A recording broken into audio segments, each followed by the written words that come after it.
नमस्कार। आज हम बात करने वाले हैं संगीत के जादू पर।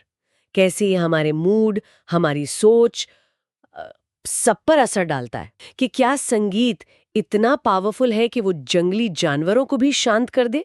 स्क्रिप्ट में कुछ ऐसे विजुअल्स का जिक्र था जैसे गरजता शेर और फिर शांत संगीत। सोचिए, अगर ये सच है तो हम इंसानों पर इसका असर कितना गहरा होगा। वही तो चलिए आज इसी को थोड़ा खोल कर देखते हैं, समझते हैं कि ये सुर और ताल हमारे दिमाग और जज्बातों के साथ क्या करते हैं। बिल्कुल।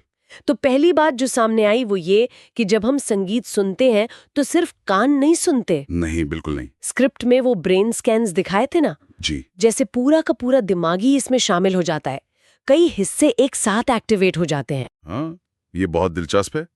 और इसमें एक खास बात यह है कि जब हम अपना कोई पसंदीदा गाना सुनते हैं तो दिमाग में एक केमिकल रिलीज होता है, डोपामीन। हम्म। स्क्रिप्ट में इस पर काफी जोर था। डोपामाइन, ये तो वही है ना जो खुशी से जुड़ा है। हाँ, बिल्कुल। वो फील गुड केमिकल, इनाम वाला एहसास। और स्क्रिप्ट कहती है कि ये तब और ज्यादा होता है जब गाना हमारी किसी अच्छी गहरी याद से जुड़ा हो। ओह, अच्छा। हाँ, तो इससे मूड लगभग फौरन बदल सकता है। हाँ, ये तो महसूस किया है। मतलब अगर कोई उदास है और उसने कोई अपना वो खास गाना सुन लिया, तो चिंताएं कम हो सकती हैं। बिल्कुल। या फिर कोई खुश है और कोई जोशीला गाना लगा लिया तो वो खुशी और बढ़ जाती है। सही कहा। और ये सिर्फ मूड की बात नहीं है। स्क्रिप्ट में इशारा था कि संगीत हमारी सोच को भी प्रभावित कर सकता है। सोच को कैसे? जैसे शांत संगीत शायद तनाव कम करके हमें ज्यादा स्पष्ट सोचने में मदद करे। अच्छा। स्क्रिप्ट में एक प्रयोग का जिक्र था। कुछ खास तरह का बारोक संगीत सुनने वालों ने लॉजिकल प्रॉब्लम्स पर बेहतर फोकस किया। अरे वाह। और वहीं दूसरी तरफ जोशीला पॉप संगीत, वो शायद रचनात्मक सोच को बढ़ावा दे। मतलब मूड के साथ साथ हमारी दिमागी क्षमता पर भी असर। हाँ, ऐसा लगता है। ये सिर्फ भावनाओं का खेल नहीं है, ये दिमाग की फंक्शनिंग को भी बदल सकता है। ये तो कमाल की बात है। इसका मतलब ये हुआ कि हम अपने काम या पढ़ाई के लिए सही तरह का संगीत चुनकर अपनी परफॉर्मेंस बेहतर कर सकते हैं। संभावना तो यही दिखती है। स्क्रिप्ट में एक और बात थी। संगीत सुनने से हमारे इमोशनल सेंटर्स, जैसे दिमाग का एमिगडाला है, हाँ हाँ। उसमें भी एक्टिविटी बढ़ जाती है। इसीलिए शायद संगीत का असर इतना सीधा और गहरा होता है हमारी भावनाओं पर। ये तर्क से परे सीधे जज्बातों से जुड़ता है। हम्म।